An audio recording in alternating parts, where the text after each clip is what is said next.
राष्ट्रीय क्षयरोग दूरीकरण कार्यक्रमांतर्गत राज्यभरामध्ये क्षयरोग संदर्भात जनजागृती प्रचार आणि प्रसिद्धीसाठी 100 दिवसांची मोहीम राबवली जात आहे. या मोहिमेचा कालावधी 7 डिसेंबर ते 24 मार्च 2025 असा असणार आहे.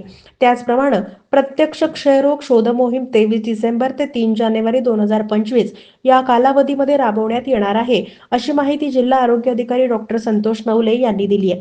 यामध्ये गावात आणि वाड्या वस्त्यांवर शासकीय कार्यालयात, वृद्धाश्रम, कारागृह, शाळा या ठिकाणी मोहीम राबवण्यात येणार आहे. या मोहिमेअंतर्गत टीबी हरणार आणि सोलापूर जिंकणार हा उद्देश जिल्हा क्षयरोग विभागानं 100 दिवसांच्या मोहिमेदरम्यान ठेवला आहे.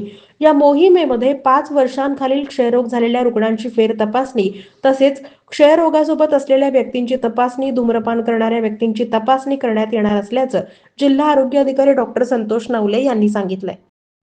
Yes sir. महाराष्ट्र शासनाच्या मार्गदर्शक सूचनानुसार सोलापूर जिल्ह्यामध्ये ऍक्टिव्ह केस फाइंडिंग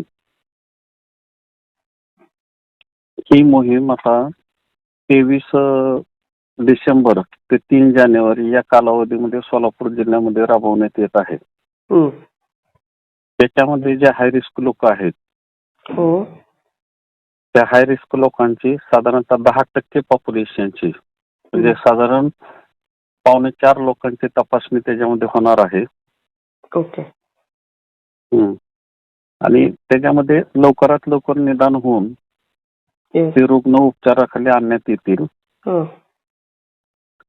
तरी जे काही आपले जे आरोग्य कर्मचारी आहेत, आशा असतील, आरोग्य सेविका असतील, तर ते घरोघरी जाऊन त्याची तपासणी करणार आहेत. ओके. तर लोकांनी त्यांना प्रतिसाद द्यावा आणि जे काही आपली हिस्ट्री आहे ओके. ती व्यवस्थित त्यांना सांगण्यात यावी. ओके. जेणेकरून लवकर निदान आणि तत्पर उपचार आपल्याला देता येतील.